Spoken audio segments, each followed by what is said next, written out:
again, thanks and welcome everyone for this short webinar on helping you understand a bit of wealth creation. I am not a financial advisor, but I'm certainly someone who's excited about wealth creation, and I hope everyone else here is the same. So if the idea of understanding what to do with your money excites you, just say, I'm excited in the chat box if you are on the same page as me. So this is actually something that I learned many, many years ago when I was in my early 20s from a friend's father who said, go see a financial advisor with your first few paychecks, and I did. And then that led into me studying people like Robert Kiyosaki and Tim Sales, and this is where I actually got kind of the nugget from this. So again, we're going to talk about discovering what to buy on payday to create wealth.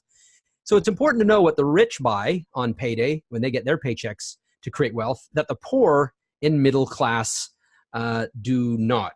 And get my little slide changer on. So again, thanks for taking the time to join me on this free webinar.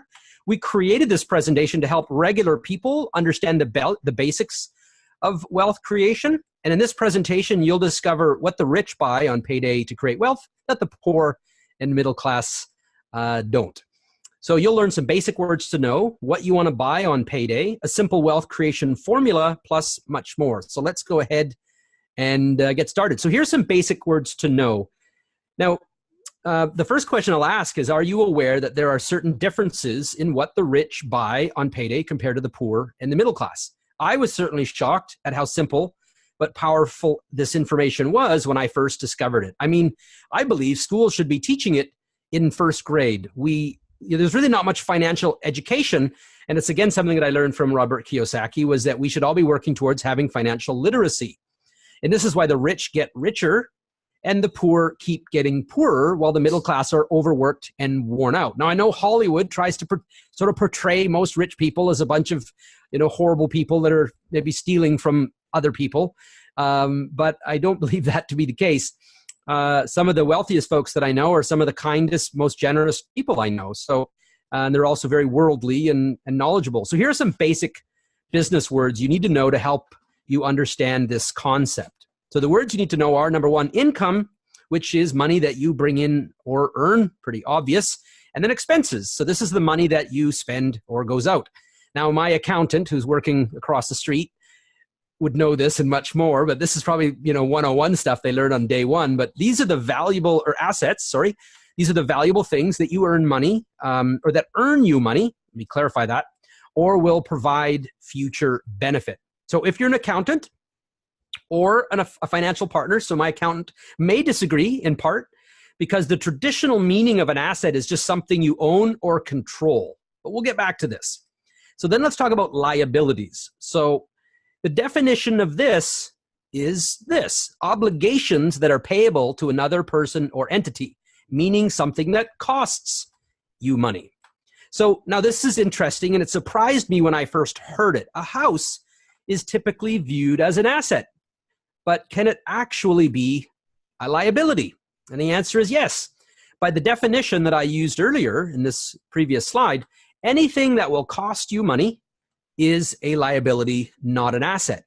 However, a house can of course be considered an asset when it pays you money, either through resale or when you rent it out. So in recap, income is the money you make, expenses are the money that you spend, assets earns you money, and liability costs you money. So here's what the rich buy, or the poor, let's start off with the poor, what the poor buy on payday. So basically what the poor buy when they get their paychecks on payday is what I'd call stuff. So what is stuff exactly? Well, it's inexpensive things that people buy that they don't really need to survive. So in some people's homes, and I'm just as guilty, by the way, in some people's homes, there isn't any room on their walls as they have so much stuff hanging on it. Their floors and counters are cluttered with it. Who wants to be honest and say that you're in this category? Not to say that you're poor, but you have a lot of stuff. So you've got stuff hanging off walls. You got so much things. You got a garage full of things that you haven't used in 8 years. You got lots of stuff. So where did they buy all this stuff? Well, maybe garage sales, super sales. If it's a deal, they'll pack it home. This becomes a problem when their income goes comes in on payday and it goes straight out in the expense column to buy stuff. Now, of course, not only folks of limited means, aka poor, they're not the only ones buying stuff. We all buy stuff, but this tends to be the first core thing. So sadly, the poor rarely educate themselves on the difference between assets and liabilities. The poor will often try to justify purchasing this stuff with logic. It was a great deal. It was a rare find. I didn't have it in that color, so I needed another one, or it matches the other two that I have, or whatever that might be. So sure, it wasn't all that expensive. However, as time goes by, it will accumulate. So here's the big problem. Their income never produced or created more income. This is a really important point. So let's get everyone who's by the keyboards to type this out. My income needs to create me more income, right? Or my money needs to make me money. This is crucial. Now, please know, I'm not cutting anyone down for buying loads of stuff, because I got all kinds of stuff. My parents would attest to that, because I left most of it in Canada when I moved here to the Philippines. So I got a lot of stuff. And I've been on both sides of this argument. So it's how most of us were raised, right? Traditional marketing tries to get us to buy stuff all day long. The thing I now realize is how much financial stress people can end up with simply because of stuff. So let's find out, if you feel so bold and so brave to share, who here is under some sort of financial stress from your stuff. In fact, you have to go to work because of your stuff. You've got payments on stuff. It's not making you any money, right? So you can't just quit your job and hang out at the beach for 6 months or do whatever you want. You can't maybe go back to school or these other dreams you may have, because you have so much stuff that you have to make sure you keep paying for, and housing and organizing and all that stuff. So let's talk about what the middle class buy on payday. So what are the middle class doing when they get paid? Okay, so everyone's talking about saving America's middle class. But just who exactly falls into this group? Well, some experts define the middle class by income.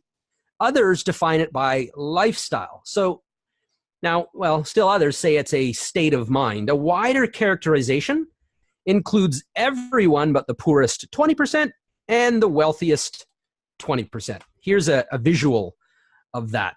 So another way to define middle class is by how much you spend. The middle class usually earns more, yet what they spend their money on payday keeps them trapped in the middle class. Anybody here living in Trappsville? We do have a solution, by the way, for that. Who here is living in Trappsville? You go to a job that you're not particularly fond of. It's okay, but it's just, it's not your dream job. You can't quit. You come home at the end of the day, you do the laundry, you cook for the kids and the family, and you do all this stuff, and you got all this stuff, and none of it is earning you any money. And that tends to keep you trapped. But you might earn a pretty darn good income, by the way, and you're commuting a long commute. That's kind of what I call Trappsville. You're excited about Fridays so much. You live for Fridays. On payday, the middle class buy liabilities. Again, liabilities are things that cost you money. So liabilities are expensive clothes, cars, boats, houses. Again, not an asset until it earns. Airplanes, obviously we're not buying an entire airplane, I don't think, but credit card debt. I don't know, if you're doing well enough to buy an airplane, then you probably got some assets, but there's nothing wrong with being middle class and buying cars and boats and going on expensive trips and all that. But if you want to find freedom, you may want to reconsider what you buy. The other important thing to consider with both the poor and the middle class is that normally all of their income is dependent on their own effort. And that's an important one right there, meaning they have to exchange their knowledge and or time for someone else's money. And as soon as they stop exchanging that knowledge and time, that's it. It ends. So even if they earn a great income by trading expertise and time for money, as soon as they're not selling their time or knowledge, they stop earning. Now, there is one particular type of revenue stream that solves that, and it starts with an R. It also, well, yes, it starts with an R. There's a few 2 words for it. Who knows what that word would be? What is that R word? There we go. That's right, David. Royalties. Exactly. Royalties. Another word is recurring income, residual income. So that's, to me, the very best kind of income you could possibly generate is recurring revenue, right? Royalties, residuals, something basically you get paid on that you did work for in the past.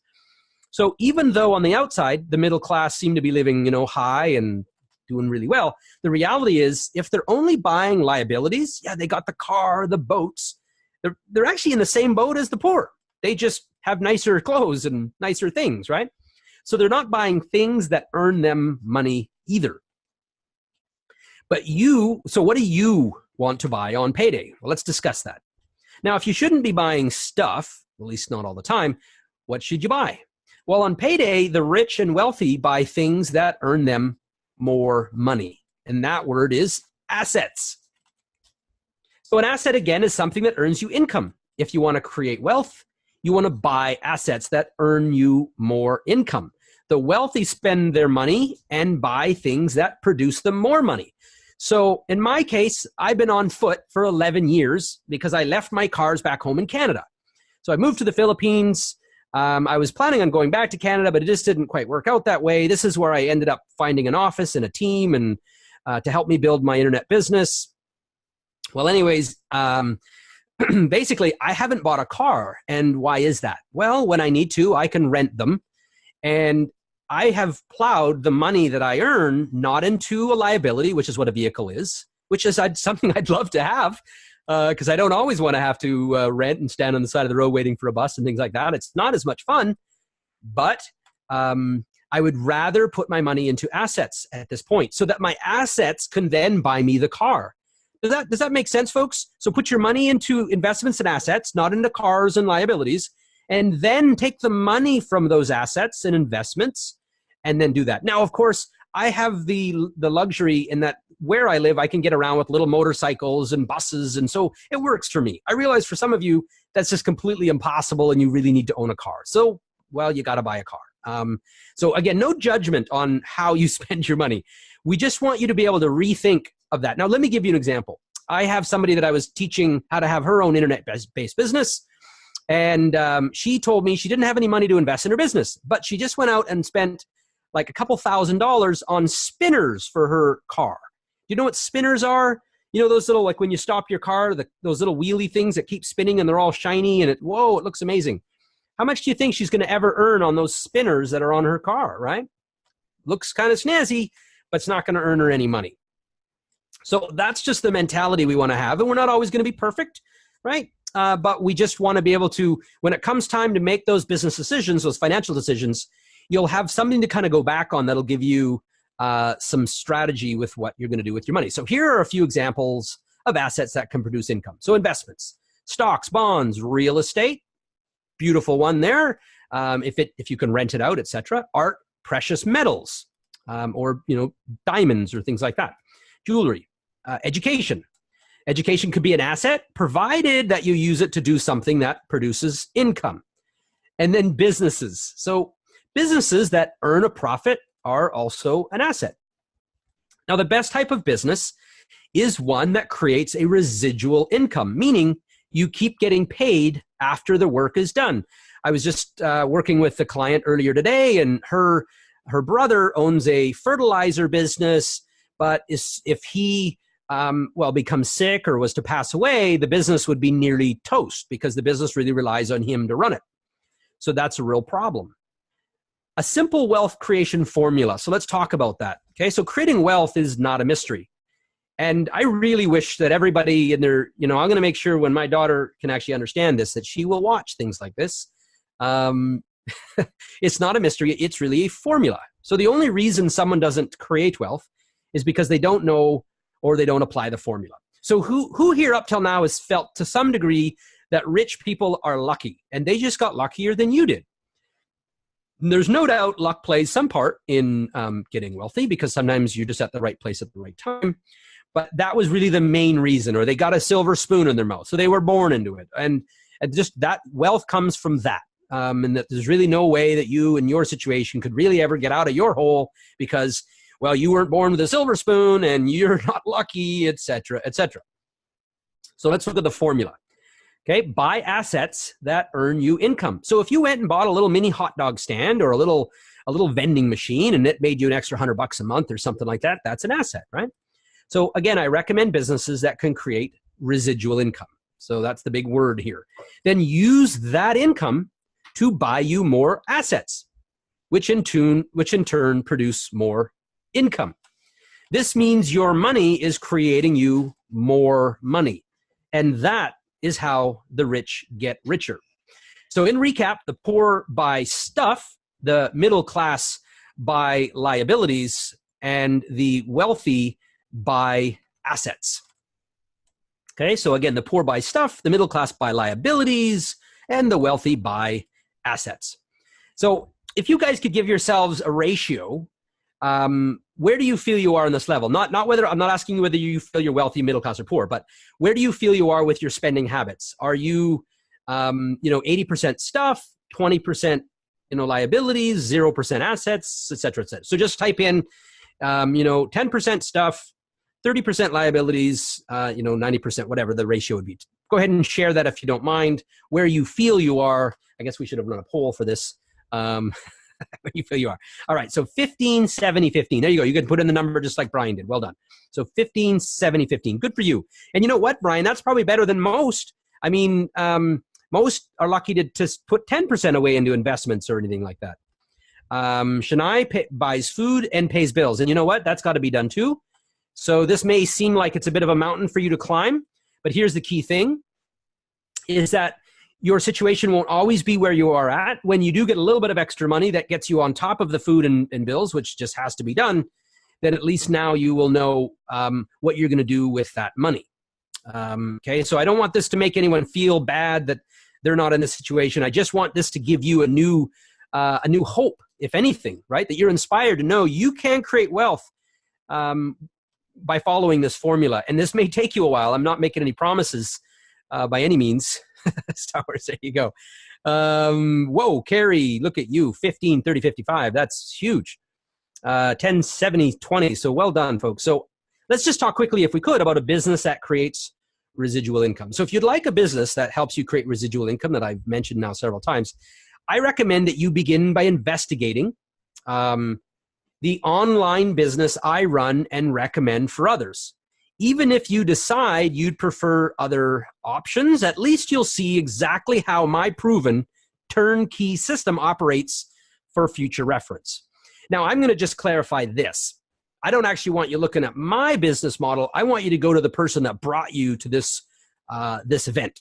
And because I work with, these folks are working with me on the same business model. So unless I'm the one who invited you, then get with me. But if someone else invited you, you go back to them and let them show you about that. So if you choose to use the same supplier, so I've been working with a company out of Pleasanton, California. They've been around since 1956. So as long as Walt Disney's been in business, if you'd like to work with a supplier like that, that's established, creates world-class products that you can connect to a proven system that's internet-based, well, then you definitely want to get with whoever brought you here, okay? So if you choose to use the same supplier and system that I use, then you'll save yourself the hassle and delay of trying to solve all of this yourself. And you won't have to worry about trying to build your own system and your own products. At the very least, I'll give you or whoever brought you to this presentation, somebody will give you a helpful insider peek on how to exactly set up the systems that you'll need to build your own internet-based business from home, working on your laptop and your smartphone. So let me just find out and ask you guys this. Who loves the idea of being able to work from home or wherever they're traveling using their laptop and especially nowadays, their smartphone, their tablet and smartphone? Give me a yes if that just excites the heck out of you. You want to work from your laptop and your smartphone, wherever that laptop or smartphone happens to be, as long as you can get an internet connection. And I was just working with a client, I kid you not, who is sailing her boat. She's building her business on the internet and she's sailing her boat and she was in the Marshall Islands. So, just the world has changed, and this is now a possibility. But you got to have a great supplier. You got to have a good system for customer acquisition and for customer management. If you don't have that, then, well, it'll be a challenge. So if you want to learn more, I'd like to invite you to discover more by going through our online classroom. So again, if you'd like to discover even more, then you'll want to join whoever brought you, okay? You'll want to well, if that's me, whoever brought you to this event, request a free guided tour of their 3 info-packed online classrooms. And if you don't have your own classrooms, then connect with me so I can help you explain that. Because many of you, well, most of you, many of you are using the same supplier as I am, but you may not be using an educational platform to help people learn these sorts of things. So if you're missing that, let me know, I can help you, okay? But if you're somebody who is just curious about exploring an opportunity to have an internet-based business, then you got to get with the person who invited you. So in their educational classrooms, you'll discover all the details about the online classrooms or the online system that they use for marketing and customer support. And I'm just pointing at my screen so that my marketing people here will change this presentation. It's not supposed to say me, I. It should be, because this is something that we can all partake in. So the product supplier I use and recommend, exactly how we get customers. This is really important. And I want to share this just so you know, okay? Our internet-based business and the supplier we use is just like any business, right? It's got products and it's got customers. But how we find those customers and how we manage those customers, well, that's quite unique. So you'll want to come through our educational classrooms to learn about that. The product categories and bestsellers, how we create sales without selling. This is really, really important. Most people don't like to sell. So we can, through our educational classrooms, explain to you exactly how you can create sales, because you got to have sales, without having to sell, without having to be, use pushy sales tactics to make that happen. We're also going to talk about the benefits that our suppliers offer, the startup costs, and how it all works.